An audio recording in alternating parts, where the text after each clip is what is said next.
नमस्कार, जय हिंद दोस्तों आज हम देखने वाले हैं बिहार एसआई का प्रैक्टिस सेट। और यहाँ पे देखेंगे तो ये आपका जो है होमवर्क सीरीज स्टार्ट किया गया है 2.0 और ये आपका टेस्ट 8 नंबर होने वाला है। इसके पहले देखेंगे तो हमने जो है 7 सेट अपलोड कर दिया है। ये आपको जो है 22 तारीख का जो है सेट करवाया गया था। इसमें देखेंगे तो आपको करंट अफेयर और केमिस्ट्री आपको यहाँ पर क्वेश्चन देखने को मिलेगा और साथ में आपको फिजिक्स भी देखने को मिलेगा। क्वेश्चन आपका 75 है तो पूरा प्रश्न देखने का प्रयास कीजिएगा और लास्ट में कमेंट कीजिएगा कि आप लोग जो है इन 75 क्वेश्चन में से आप जो है कितना प्रश्न सही कर पाए हैं। जितना रिवीजन करेंगे उतना ही आपके एग्जाम के लिए बेहतर होगा। बिहार दरोगा वैकेंसी देखिए कभी भी आ सकता है, ठीक है। तो आप अगर बिहार एक्साइज का एग्जाम देखे होंगे जो क्वेश्चन पूछा गया था तो उसके अनुसार भी आप तैयारी कर सकते हैं।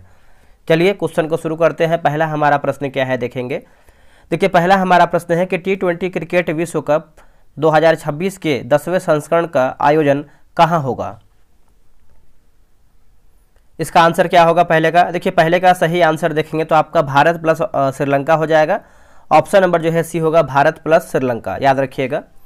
नेक्स्ट प्रश्न है कि संघाई सहयोग संगठन में शामिल 2 नवीनतम देश कौन से हैं क्रमशः।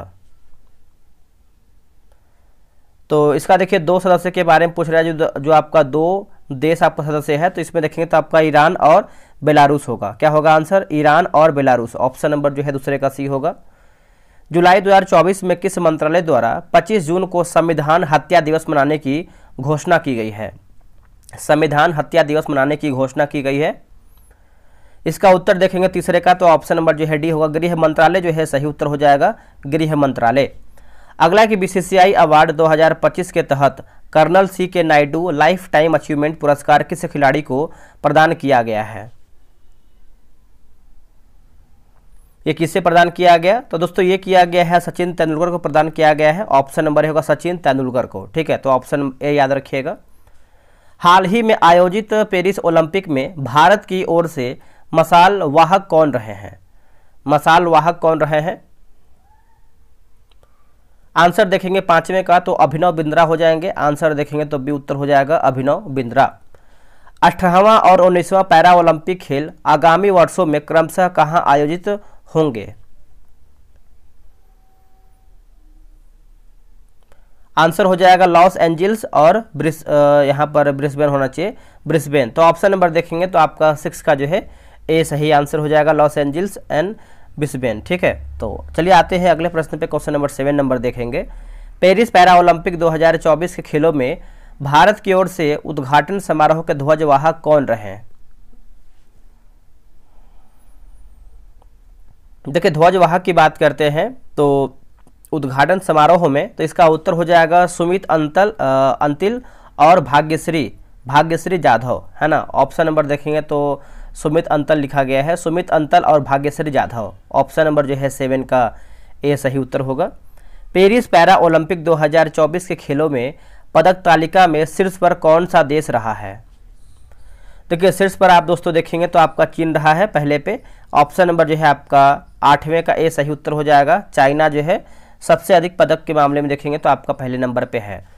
अब यहाँ पर देखिए सही सम्मिलित करके बताना है। देखिए अवनी लेखरा आप सभी को पता है किससे संबंधित है, अवनी लेखरा तो ये शूटिंग से संबंधित है। और सुमित अंतल की बात करते हैं तो एथलेटिक्स। आगे देख लेते हैं, आगे देखेंगे तो हरविंदर सिंह, ये जो आपके हरविंदर सिंह तीरंदाजी से हो जाएगा। और मनु भाकर की बात करते हैं तो आपका शूटिंग सही उत्तर होगा। निम्न में से कौन सा एक सही सुमेलित नहीं है। हमारा जो है इसमें गलत आंसर क्या है। देखिए द वर्ल्ड आफ्टर गाजा की बात करते हैं तो 10 का देखेंगे तो आपका द वर्ल्ड आफ्टर गाजा और जम्मू कश्मीर एंड लद्दाख, यह देखिए नरेंद्र मोदी और अरुण शौरी, गलत हो जाएगा। बाकी speaking with nature Ramachandra Guha, why Bharat matters की बात करते हैं तो एस जयशंकर, ये आपका सही उत्तर होगा। नेक्स्ट प्रश्न है कि 6वां बिम्स्टेक शिखर सम्मेलन का आयोजन कहाँ हुआ है। तो कि 6वां बिम्स्टेक शिखर सम्मेलन की बात करते हैं। सबसे पहले हम दोस्तों यहाँ पर इसको देख लेते हैं जो हमारा गलत है। जिससे द वर्ल्ड आफ्टर गाजा की बात करते हैं तो ये आपके हैं पंकज मिश्रा हो जाएंगे, पंकज मिश्रा। और क्या दिया गया है, और दिया गया है आपका जम्मू कश्मीर एंड लद्दाख, ये आपके नरेंद्र मोदी नहीं, ये आपके अमित शाह हो जाएंगे, ठीक है। तो आप इसको अच्छे से याद रख लीजिएगा जो आपका गलत है। बाकी जो 11 का आंसर देखेंगे तो आपका बैंकॉक जो है सही उत्तर हो जाएगा। 6ठा बिम्स्टेक शिखर सम्मेलन का जो आयोजन है कहाँ हुआ है, तो ये आपका बैंकॉक में हुआ है। कहाँ पे, तो बैंकॉक में हुआ है, आप इसको याद रखिएगा। नेक्स्ट मतलब 12 नंबर प्रश्न है कि पहला एशियाई बौद्ध शिखर सम्मेलन का आयोजन कहाँ हुआ, तो ये आपका हुआ है नई दिल्ली में हुआ है। आंसर देखेंगे तो 12 का ऑप्शन नंबर सी होगा, नई दिल्ली में। देखिए 18वां प्रवासी भारतीय दिवस 2025 भारत के किस शहर में आयोजित किया गया, ये कौन से शहर में आयोजित किया गया है, तो ये किया गया है भुवनेश्वर में। ऑप्शन नंबर देखेंगे 13 का ऑप्शन नंबर ए होगा, भुवनेश्वर में।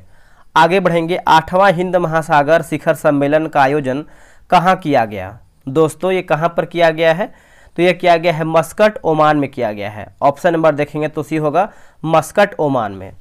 अगला है कि नीति आयोग द्वारा जारी पहला वित्तीय स्वास्थ्य सूचकांक 2025 में शीर्ष पर कौन रहा है। देखिए 25 की बात कर लेते हैं तो आपका दोस्तों कौन हो जाएगा उत्तर, ओडिशा जो है सही आंसर हो जाएगा। 15 का देखेंगे तो ऑप्शन नंबर डी होगा, ओडिशा। देखिए भारत पोल पोर्टल किसने लॉन्च किया है, भारत पोल पोर्टल जो है दोस्तों किसने लॉन्च किया है, तो लॉन्चिंग की बात करते हैं तो आपका सीबीआई जो है सही उत्तर हो जाएगा। 16 का देखेंगे तो ऑप्शन नंबर ए उत्तर हो जाएगा, सीबीआई। 23वें विधि आयोग के जो अध्यक्ष हैं वो कौन है, 23वें विधि आयोग के अध्यक्ष कौन है, तो ये आपके हो जाएंगे दिनेश माहेश्वरी, दिनेश माहेश्वरी। ऑप्शन नंबर जो है 17 का बी सही उत्तर होगा। उत्तराखंड में आयोजित 38वें राष्ट्रीय खेल 2025 में शुभंकर का क्या नाम रखा गया है, देखिए शुभंकर का नाम देखेंगे तो ये नाम हो जाएगा आपका मौली हो जाएगा। ऑप्शन नंबर दोस्तों आपका ए उत्तर हो जाएगा, मौली। हाल ही में कुल कितने भाषाओं को शास्त्रीय भाषा का दर्जा दिया गया है, तो क्या शास्त्रीय भाषा का दर्जा दोस्तों जो है दिया गया है, तो आपका 6 हो जाएगा। ऑप्शन नंबर जो है 19 का हो जाएगा, ऑप्शन नंबर सी 6 इसका सही उत्तर होगा। देखिए बिहार सही का टेलीग्राम पे ग्रुप बनाया गया है, डेली आपका 11 AM में 100 क्वेश्चन का सेट होता है, उसमें देखेंगे तो आंसर की और डिस्कशन भी प्रोवाइड करा जाता है। अगर आप अभी तक ग्रुप ज्वाइन नहीं किए हैं तो ज्वाइन हो सकते हैं। ये रहा व्हाट्सअप नंबर 8756546533। आप जो है बिहार दरोगा लिख करके मैसेज कीजिए, आपको प्रॉपर जानकारी मिल जाएगा। देखिए ओडोमीटर है ना, ओडोमीटर ऑटोमोबाइल में डैश को मापने के लिए प्रयोग किया जाने वाला एक उपकरण है। आंसर देखेंगे तो हो जाएगा दूरी हो जाएगा, आंसर देखेंगे तो ऑप्शन नंबर डी हो जाएगा, दूरी। देखिए न्यूटन के पहले नियम को डैश के रूप में जाना जाता है, कैसे रूप में हम इसको जानते हैं, तो देखिए कोई भी विकल्प दोस्तों देखेंगे तो आंसर जो है 21 का डी उत्तर हो जाएगा, याद रखिएगा।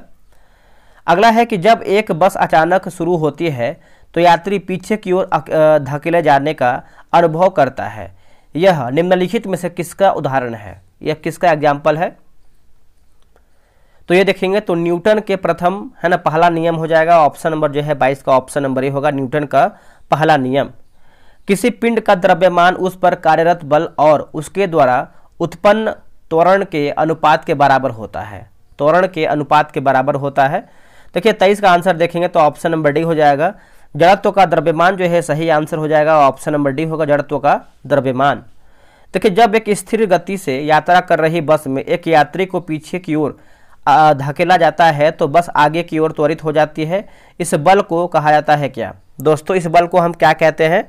देखिए इस बल को देखेंगे तो जो है काल्पनिक या यहाँ पर देखेंगे तो आपका बाह्य बल होना, टाइप मिस्टेक है, यहाँ पर जो है काल्पनिक या बाह्य बल होना चाहिए, ठीक है। तो ऑप्शन नंबर जो है 24 का सी सही उत्तर होगा।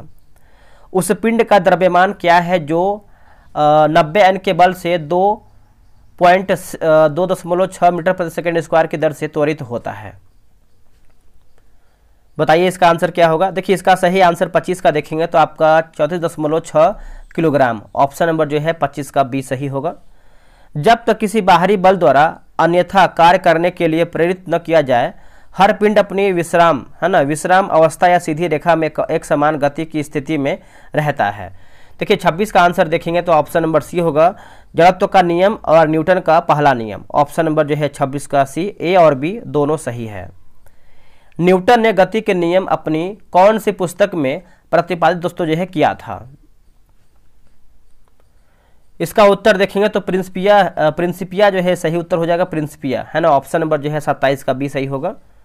निम्नलिखित में से कौन जड़त्व का उदाहरण है, दोस्तों इनमें से आपका जो है जड़त्व का कौन सा एक एग्जाम्पल है, तो क्या 28 का देखेंगे तो मेज पर रखी स्थिर पुस्तक, ऑप्शन नंबर जो है 28 का देखेंगे तो डी आपका जो है सही उत्तर होगा। किसी वस्तु पर आरोपित बल उस वस्तु के द्रव्यमान तथा बल की दिशा में उत्पन्न त्वरण के गुणनफल के बराबर होता है, यह नियम है। यह नियम है, तो यह नियम देखेंगे तो आपका दूसरा नियम हो जाएगा, ऑप्शन नंबर बी होगा, सेकेंड नियम। रॉकेट के ऊपर जाने का सिद्धांत इनमें से किस नियम पर आधारित है? इनमें से किस नियम पर आधारित है बताइए। देखिए इसका आंसर देखेंगे क्वेश्चन नंबर 30 का, तो राइट आंसर आप देखेंगे तो हो जाएगा संवेग संरक्षण का सिद्धांत हो जाएगा। आंसर देखेंगे तो डी सही उत्तर होगा।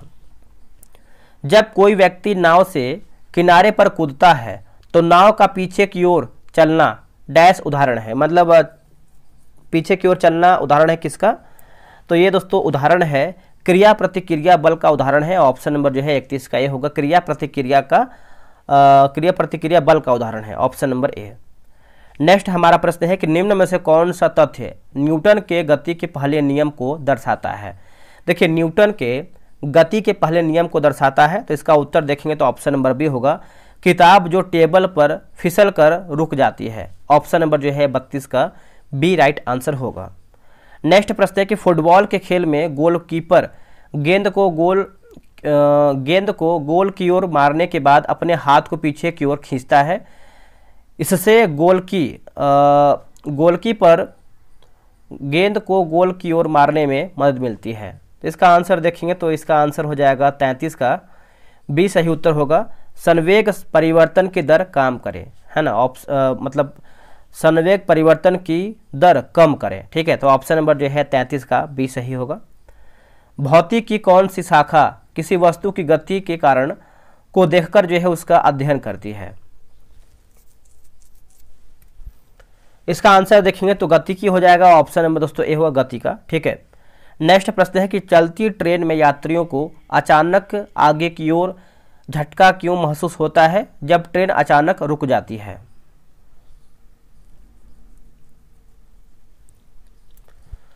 आंसर देखेंगे 35 का, तो ऑप्शन नंबर ए हो जाएगा, यात्रियों का ऊपरी शरीर गतिशील अवस्था में रहता है जबकि शरीर का निचला हिस्सा जो सीट के संपर्क में रहता है स्थिर रहता है। बताइए इसका आंसर क्या होगा दोस्तों? इसका आंसर देखेंगे तो 35 का ऑप्शन नंबर ए हो जाएगा, ठीक है, आप इसको अच्छे से याद रखिएगा। नेक्स्ट प्रश्न है कि न्यूटन का तीसरा नियम क्या है? देखिए न्यूटन का जो तीसरा नियम है दोस्तों, इसका उत्तर देखेंगे तो सही उत्तर हो जाएगा, प्रत्येक क्रिया का एक समान और विपरीत प्रतिक्रिया होता है। ऑप्शन नंबर जो है आपका 36 का जो है ए सही होगा। एक ट्रेन जैसे ही यात्रा आरंभ करती है जिसमें यात्री का सिर पीछे की ओर झुका होता है, इसका कारण यह है। इसका उत्तर देखेंगे 37 का, तो स्थिरता का जड़त्व हो जाएगा। ऑप्शन नंबर जो है 37 का ए उत्तर हो जाएगा, स्थिरता का जड़त्व। आगे है कि स्वतंत्रता के लिए किसी भी वस्तु पर कोई बल प्रयोग नहीं किया गया। यदि बल का परिणाम तथा वस्तु का द्रव्यमान ज्ञात हो तो न्यूटन के अन्य नियम हमें सहायता प्रदान करते हैं। सहायता दोस्तों जो है प्रदान करते हैं। तो ये रहा आपके सामने ऑप्शन, बताइए क्या होगा इसका सही आंसर? तो क्या 38 का आंसर देखेंगे तो ऑप्शन नंबर सी हो जाएगा, वस्तु का नाम ज्ञात किया जा सकता है। ऑप्शन नंबर सी होगा, वस्तु का नाम ज्ञात किया जा सकता है। किसी वस्तु पर कार्य करने वाला शून्य बल शून्य पाया जाता है, यह अनुमान लगाया जा सकता है कि वस्तु। इसका उत्तर देखेंगे तो जैसे विश्राम अवस्था में हो सकता है, एक समान गति में हो सकता है। आंसर देखेंगे तो डी, ए और बी आपका जो है सही उत्तर हो जाएगा। चलिए नेक्स्ट हमारा क्वेश्चन क्या है देखेंगे। देखिए एक लड़की झूले में लगातार झूल रही है। यह लड़की खड़ी हो जाए तो यह लड़की दोस्तों जो खड़ी हो जाए तो दोलन काल पूछ रहा है। तो क्या दोलन काल की बात कर लेते हैं, तो इसका आंसर हो जाएगा ऑप्शन नंबर ए होगा, कम हो जाएगी। क्या होगा आंसर? कम हो जाएगी, याद रखिएगा। इलेक्ट्रॉन और न्यूट्रॉन जैसे ऊपर यहाँ पर अपर मानविक कण चित्रित है। तो इसका आंसर देखेंगे 41 का, तो ऑप्शन नंबर बी होगा। यहाँ देखिए कंठ लिखा गया जो कि टाइप मिस्टेक है। कण और तरंग दोनों प्रकृति हो जाएगा, है ना, कण और यहाँ पर देखिए कण होना चाहिए, कण, ठीक है, तो याद रखिएगा। पदार्थ के परमाणविक सिद्धांत सर्वप्रथम किसने प्रस्तावित किया है? पदार्थ के परमाणविक सिद्धांत सर्वप्रथम दोस्तों जो है किसने प्रस्तावित किया है? तो ये किया है जॉन डाल्टन ने किया है। ऑप्शन नंबर बी होगा, जॉन डाल्टन ने। निम्नलिखित में से कौन एक जो है अस्थायी कण है? इनमें से कौन सा एक जो है आपका स्थायी कण है? तो इसका आंसर देखेंगे तो 43 का हो जाएगा न्यूट्रॉन जो है सही उत्तर हो जाएगा, ऑप्शन नंबर सी होगा न्यूट्रॉन। आगे बढ़ेंगे, परमाणु के नाभिक में कौन से कण होते हैं? परमाणु के नाभिक में कौन से कण होते हैं? तो प्रोटॉन और न्यूट्रॉन होते हैं, प्रोटॉन और न्यूट्रॉन होते हैं। 44 का देखेंगे तो ऑप्शन नंबर ए सही आंसर होगा। अगला कि एक भारतीय वैज्ञानिक जिसका नाम एक विशिष्ट मूल के कण के साथ जुड़ा हुआ है, एक विशिष्ट मूल कण के साथ जुड़ा हुआ है, क्या है? तो इसका आंसर देखेंगे 45 का, तो बोस हो जाएगा, ऑप्शन नंबर बी होगा बोस। डाल्टन के परमाणु सिद्धांत के अनुसार कौन सा सबसे छोटा कण स्वतंत्र रूप से रह सकता है? इसका उत्तर देखेंगे तो आपका परमाणु जो है सही उत्तर हो जाएगा, ऑप्शन नंबर बी होगा परमाणु। रादरफोर्ड का अल्फा कण प्रकीर्णन प्रयोग किसकी खोज के लिए था? किसके खोज के लिए था? तो खोज की बात करते हैं तो परमाणु केंद्रक हो जाएगा, परमाणु केंद्रक, यहाँ पे टाइप मिस्टेक है, परमाणु केंद्रक, ठीक है, ये आपका सही उत्तर होगा। निम्नलिखित में से किस परमाणु सिद्धांत को प्लम पुडिंग मॉडल के रूप में भी जाना जाता है? इसका आंसर देखेंगे 48 का, तो हो जाएगा थॉमसन का परमाणु मॉडल हो जाएगा, ऑप्शन नंबर बी होगा थॉमसन का परमाणु मॉडल, है ना, याद रखिएगा सभी लोग। कैथोड किरण का प्रयोग पहली बार किसके द्वारा दोस्तों जो है किया गया था? कैथोड किरण का पहली बार प्रयोग तो ये किया गया था जे थॉमसन के द्वारा किया गया था। आंसर देखेंगे तो 49 का ये उत्तर हो जाएगा जे थॉमसन। रदरफोर्ड के परमाणु मॉडल के संबंध में निम्नलिखित में से कौन सा कथन सही नहीं है? हमारा जो है गलत आंसर क्या है? गलत के बारे में हम देखेंगे तो आपका 50 का आंसर क्या हो जाएगा? ऑप्शन नंबर देखेंगे तो ये होगा परमाणु के आकार की तुलना में नाभिक का आकार बहुत बड़ा होता है, ये गलत हो जाएगा। बाकी जो सही उसको देख लेते हैं। इलेक्ट्रॉन नाभिक के चारों ओर वृत्ताकार पथ में घूमते हैं। परमाणु में एक धनावेशित केंद्र होता है जिसे नाभिक कहा जाता है। परमाणु का लगभग संपूर्ण द्रव्यमान नाभिक में रहता है। अगला है कि परमाणु सिद्धांत के आविष्कारक कौन थे? दोस्तों परमाणु सिद्धांत के आविष्कारक कौन थे? तो जॉन डाल्टन जो है सही उत्तर हो जाएगा, ऑप्शन नंबर जो है सी होगा जॉन डाल्टन। अगला है कि अल्फा कण डैश है। दोस्तों ये आपका जो अल्फा कण है हीलियम नाभिक के समान हो जाएगा, ऑप्शन नंबर जो है 52 का सी होगा, हीलियम नाभिक के समान। परमाणु संरचना में उपस्थित प्रोटॉनों और न्यूट्रॉनों की संख्या का योग उसकी डैश कहलाती है। थोड़ा सा इसमें देखेंगे तो बहुत ज़्यादा जो है एरर है, ठीक है, टाइप मिस्टेक है, कहीं आंसर भी मिस्टेक लग रहा है। तो इसका आंसर देखेंगे तो द्रव्यमान संख्या जो है सही उत्तर हो जाएगा, ऑप्शन नंबर जो है 53 का भी हो जाएगा, द्रव्यमान संख्या। आगे प्रश्न देखें, किसी तत्व का द्रव्यमान संख्या किससे संदर्भित की जाती है? किससे दोस्तों ये आपका संदर्भित की जाती है, किससे? तो ये आपका संदर्भित होता है आपका प्रोटॉन और न्यूट्रॉन की संख्या से। ऑप्शन नंबर जो है 54 का सी सही उत्तर हो जाएगा।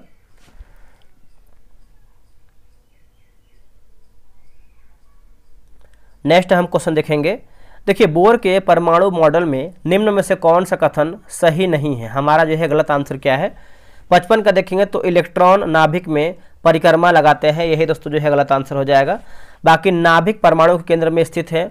कक्षाओं को L के M N से निरूपित किया जाता है, सही है। नाभिक प्रोटॉनों और न्यूट्रॉनों से मिलकर जो है बना होता है। अब यहाँ पर देखिए कॉलम 1 और कॉलम 2 जैसे वैज्ञानिक और खोजकर्ता मिलान करके बताना है। 56 की बात कर लेते हैं दोस्तों, तो जैसे आप यहाँ पे देखेंगे 56 नंबर का, तो गोल्ड स्टर की बात करते हैं तो ये आपको हो जाएगा प्रोटॉन। चैडविक की बात करते हैं तो हो जाएगा न्यूट्रॉन।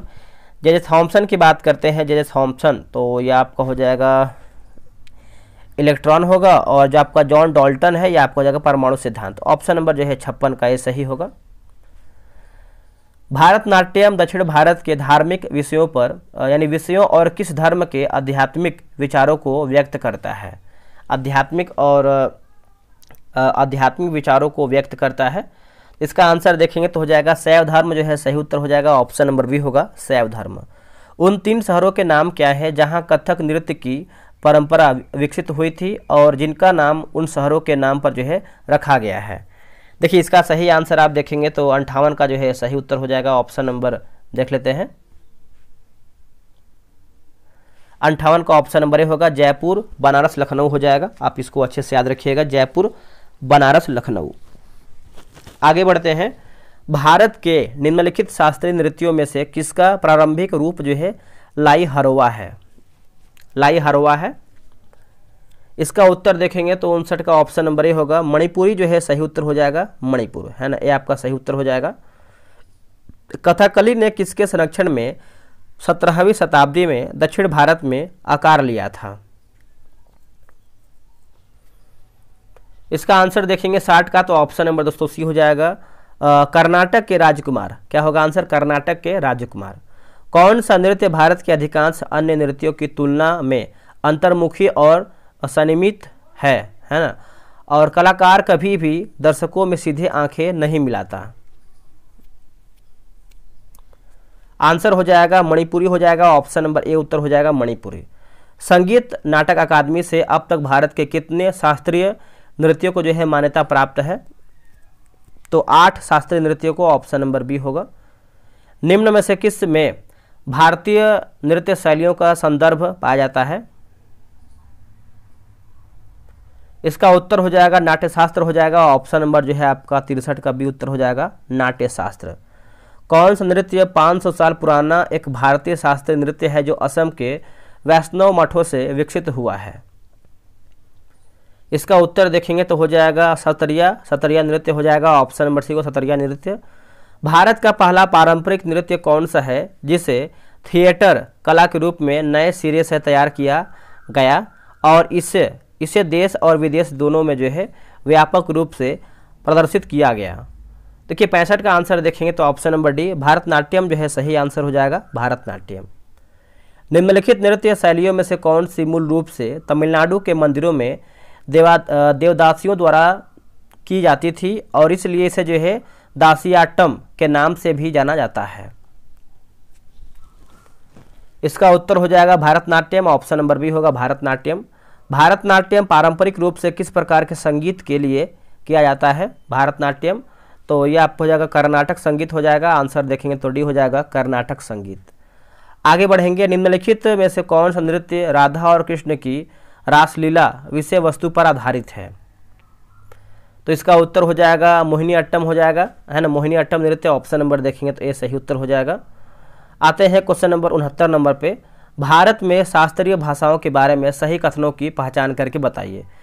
69 नंबर आप कमेंट करके बताइए, सिंपल सा प्रश्न है ना, आपका जो है स्टेटमेंट 4 दिया गया है, इसको पढ़ करके आपको आंसर बताना है। 70 नंबर देखेंगे तो निम्नलिखित में से किससे शास्त्रीय भाषा के रूप में जो है मान्यता प्राप्त है? तो आंसर में देखेंगे तो चारों दिया गया, जैसे आपका तमिल, संस्कृत, मराठी, उड़ीसा और मलयालम, 5 को दिया गया है, सभी दिया गया है 70 का।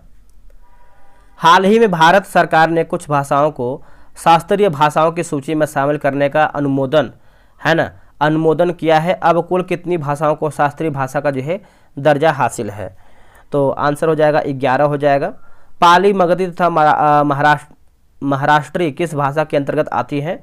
तो ये सब आता है अपभ्रंश हो जाएगा, और वही आपका जो है रिपीटेड क्वेश्चन है 73 नंबर, ठीक है। तो ये वाला क्वेश्चन था, कहाँ गया ये 69 नंबर, ठीक है। आगे बढ़ते हैं, अगला हमारा प्रश्न क्या है 74 नंबर।